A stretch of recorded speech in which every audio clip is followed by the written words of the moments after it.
아, 지금 크로키 몇 장을 올리면 피드백이 가능하실까요? 아, 당연하죠. 노블님이 며칠 전에 올린 그림도 보긴 봤어요. 근데 여기 이제 팩폭 계단 올리지 않았던 것 같고요. 근황입니다. 이렇게. 네, 요거. 근데 혼자서 독학하고 있는데도 늘어요. 방법을 달리하면 늘어요. 아, 지금 나한테 개인지도 받는 친구 중에 나이가 30이 넘었는데도 이제라도 좀 그림을 그리고 싶다고 와서 배우는 친구가 있는데, 시작한 지 한 달 조금, 한 달밖에 안 됐는데 잘 그려요. 그러니까 첫 번째 와서 보여줬던 그림은 누가 봐도 그냥 그림을 안 그렸던 사람이라고 생각이 들 정도의 그림인데, 방법을 알려줬더니 금방 따라와서 잘 그리더라고요. 그러니까 결국은 재능이 있는 사람도 방법을 모르면 그만큼의 성과를, 효과를, 발전을 내기가 좀 어렵죠. 방법만 배우면 금방 많이 좋아져요. 근데 이제 문제는 이제 초기에 그 발전되어지는 것들은 어렵지 않은데, 나중에 이제 정말 이제 연기, 연출 쪽까지 갔을 때가 어려운 거예요. 그러니까 그전에도 늘 얘기하지만 초반에 이렇게 올라갈 때는 급격하게 막 올라가잖아요. 그죠? 노력하면 금방 올라가요. 네. 근데 이제 높은 곳을 올라가면 올라갈수록 이 격차가 줄어들면서 정말 힘들죠. 조금씩 조금씩 무언가 더 나아지는 것들이 정말 내가 그림이 늘고 있나? 라고 생각이 안 들 정도로 고통스럽고 힘들고 해요. 근데 이제 차이가 좀 있다면, 초보 때는 기복이 심하죠. 컨디션에 따라서 늘 기복이 심한데, 이제 잘 그리면 그릴수록 뭐 못 그릴 때도 있지만 그 기복이 줄여가는 거예요. 그 기복을. 지금 여러분들이 지금 못하는 것은 정말 재능이 없어서가 아니고요. 잘할 수 있는 방법을 배우지 않아서 그래요. 그래서 그 방법을 배우면 금방 좋아질 수 있어요. 여기는. 이건 정말 어려운 문제가 아니에요. 가르쳐 보면 선 쓰는 거를 바꾸는 것만 보통 한 3, 4개월 정도 걸려요. 이게 보통인 것 같고, 좀 늦으면 한 반년 정도, 또는 더 뭐 재능이 없거나 또는 알면서도 열심히 그림만 그릴 수 있는 상황이 아닌 경우가 있어요. 그림을 그리긴 하는데 그림만 그릴 수 있는 상황이 아닌 경우, 뭐 한 1년 정도씩 걸리는 친구도 있고요. 근데 요번에 그 친구는 뭐 정말 1개월 만에 인지력이 그만큼 있는 거죠. 머리가 좀 뛰어난, 받아들이는 학습 능력이 뛰어난 친구들이 있어요. 그래서 근데 이제 보통은 하여간 뭐 한 4개월에서 6개월 요 정도는 돼야 기본적인 흉내를 내서 하더라고요. 그 다음에 가서 이제 어려워지죠. 처음에 이제 막 급격하게 이렇게 방법론을 배워서 바꿔나갈 때는 금방금방 이렇게 막 느는 것처럼 보이는데, 그 다음에 이제 연출에 가면, 그냥 모양을 따라 그리는 거는 금방 늘어 보이지만 나중에 이제 연출에 가면 조금 더 오래 걸리고 좀 힘들어 보입니다.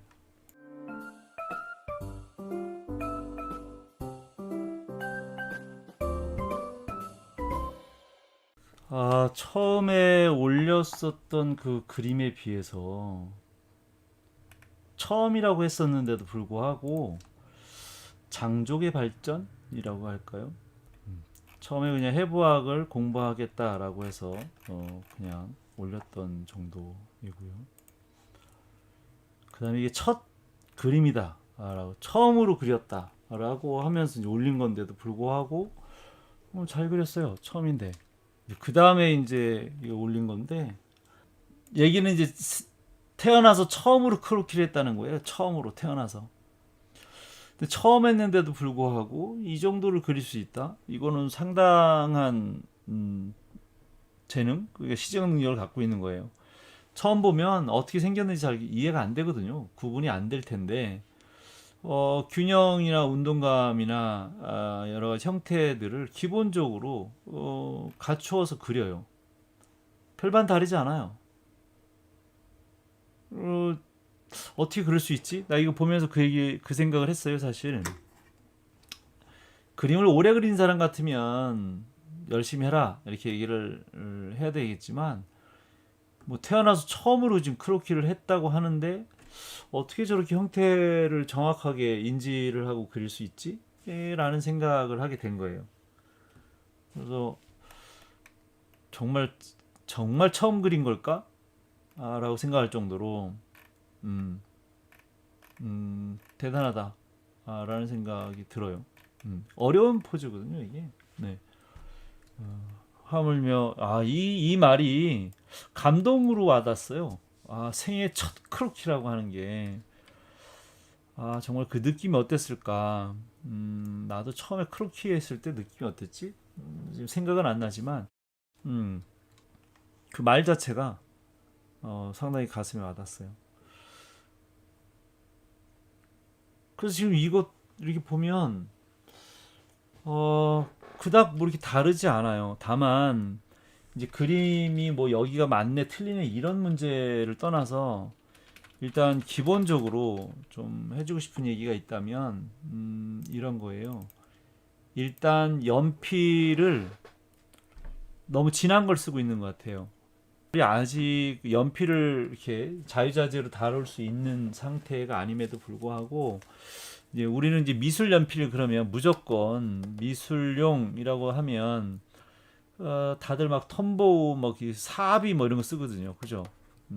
이것도 지금 내가 보기에는 사비 정도 수준을 그린 거 아닌가? 라고 생각이 들고 너무 진하다 보니까 이거 콘테 아니야? 라고 생각할 정도예요. 음. 마치 콘테를 그린 듯한 느낌, 연필의 느낌보다는 그럴 정도로 무지 진해 보이는데 이거는 그래도 연필처럼 보여요. 그림을 작게 그려서 그런 건지 잘 모르겠는데 연필 같아요. 이건. 근데 이게 워낙 진하게 그리니까 그죠? 그래서 그죠? 사비로 그린 거죠. 10분 동안 그렸다고 돼 있어요. 사비 자체가 나쁜 건 아니고요. 처음에 연필의 그 강약을 다룰 수 없는 정도 상황에서 사비를 쓰는 것은 조금 부담이 좀 될 거예요. 그렇다고 이제 비연필 이하로 가면 너무 좀 딱딱하고 약하기 때문에 좀 그렇긴 한데 뭐 정답이 있는 건 아니지만 처음에 좀 사비가 좀 무리가 좀 있다. 아무리 좀 부담스럽다. 그러면 한 2비 정도로 그리는 것도 괜찮고요. 2비로 그렸는데도 뭔가 농담을 내기가 좀 어렵다라고 하면 처음에는 비연필 정도로 그린 다음에 그 다음에 조금 더 진한 거 부분, 그러니까 특히 이제 앞에 나와 있는 부분이나 원근이나 뭐 이렇게 이목구비를 좀 살려야 되는 부분들 있잖아요. 포인트 멀리 있는 건 빼고요. 가까이 있는 부분들 그런 부분들만 뭐 2비를 가지고 쓴다거나 그래서 B, 2비, 4비를 같이 혼용해서 쓰는 거 한 가지만 가지고는 농담 조절이 처음에 잘 안 되거든요. 그 다음에 지금 이 선을 보면 좀 뭉개져 있어요. 그래서 뭉개져 있는 것이 과연 정말 선이 뭉개진 걸까라고 생각을 해보면 이 종이의 이 골이 이 정도로 보이는 걸 봐서는 내가 보기에는 그림을 무지하게 작게 그리고 있는 것 같다라는 생각이 있어요. 여기 옆에도 보이네요. 이 스프링이 불과 몇 개의 스프링이 뭐 둘, 넷, 여섯, 여덟 한 10개 정도의 스프링의 정도 수준의 이렇게 크기를 지금 그리고 있거든요. 정말 스프링이 큰 게 아니라면 일반 우리가 알고 있는 노트의 스프링이라고 하면 그림이 상당히 작다. 그 작다 보니 사비 연필로 작게 그리다 보니까 당연히 뭉개져 보일 거거든요. 근데 만약에 우리가 알고 있는 그런 노트 정도에다가 만약에 그림을 꽉 채워서 그릴 정도라면 이렇게 뭉개져 보이지 않을 수 있어요. 근데 보기보다도 그림이 너무 작다, 너무 작. 근데 처음에는 크게 그리는 게 좀 부담스럽죠. 그래서 좀 크기에 대해서 좀 조언을 하자면 우리가 알고 있는 이 크로키북 있잖아요. 이거 크로키북 그냥 일반 노트보다는 좀 더 커요. 그래서 거기다가 다 그리기는 어려우니까 절반 정도를 나눠서 이걸 돌려가지고 가로로 이렇게 돌려서 여기에다가 두 개씩 그려 넣으면 적당하지 않을까라고 생각이 들어요. 뭐 와상은 조금 더 얼굴이 더 커질 거고요. 입상은 얼굴이 조금 더 작아질 거예요. 그죠? 그래서 얼굴의 크기를 조절을 하거나 얼굴의 또 위치를 잡아야 그래야 화면 구성이 맞을 거예요. 그래서 뭐 누구는 맨날 뭐 몸통을 먼저 잡고 그려라 그러는데 화면을 구성하고 우리가 그 대상을 바라볼 때, 인체를 바라볼 때 제일 먼저 보는 게 사실 눈이거든요. 우리 운동감만 생각하는 게 아니라 그 운동을 한다라는 거, 그 운동을 한다는 것은 결국은 균형을 잡고 있다는 거예요. 무조건 움직일 수 있나요? 균형이 안 맞으면 쓰러질 텐데. 그러니까 그 운동을 한다라고 하는 그 전제에는 움직일 수 있도록 균형이 맞고 있다라는 거예요. 그 균형은 어디로 잡습니까? 머리로 균형을 잡는 거거든요. 달팽이관이 머리 위에 있고 그 다음에 우리는 늘 그 시선이 제일 먼저 사람의 눈으로 먼저 가요. 뭘 봐도 사람의 얼굴을 먼저, 눈을 먼저 제일 많이 보죠. 그래서 이 얼굴을 기준으로 우리 무게 잡잖아요. 그거는 자동화 장치예요. 그냥 자동적으로 나도 모르게 본능적으로 무게를 불안정하지 않게 무게를 잡게 돼요. 그 얘기는 결국은 이 얼굴을 중심으로 이렇게 화면 구성을 한다라는 거예요. 당연히 사진을 찍는 사람도 그렇게 찍어요. 얼굴을 기준으로 찍지 몸통을 기준으로 찍는 건 아니거든요. 그리고 포스 드로잉이라고 하는 것이 포스가 무조건 힘만 주는 것이 포스가 아니고요. 힘을 뺀 것도 포스여야 되는 거예요. 힘이 무조건 많이 들어간 것만 연기가 아니라는 거죠. 오히려 좋은 연기는 힘을 빼고 연기하는 게 더 좋은 연기예요. 그래서 무조건 힘을 주고 막 격렬한 액션만 하는 것들은 엑스트라가 하는 거죠. 엑스트라가. 주연 배우들은 감정 연기를 하죠. 그죠? 액션 연기가 아니라 그 감성 연기를 하는 거잖아요. 근데 액션 연기만 하겠다라는 거야. 몸통만 그리라는 거는 얼굴을 빼고. 근데 모든 포즈들은 머리에서 인지를 하고 어떤 뉘앙스의 어떤 스토리의 어떤 컨셉을 가지고 포즈를 취하는지는 다 머리에서 보여지는 컨셉인 거예요.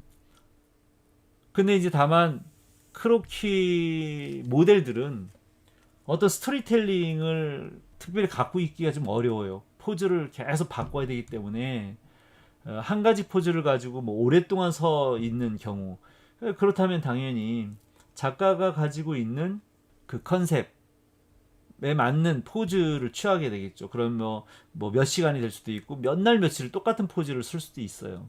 근데 크로키 포즈는 안 그렇잖아요. 5분, 10분 안에 포즈를 계속 바꿔야 되니까 어떤 스토리텔링을 갖고 있지 않더라도 어쨌든 그 균형과 운동감을 잡으려면 머리를 기준으로 화면 구성을 하거나 균형을 잡거나 운동감을 갖거나 해야 되는 게 맞는 거죠.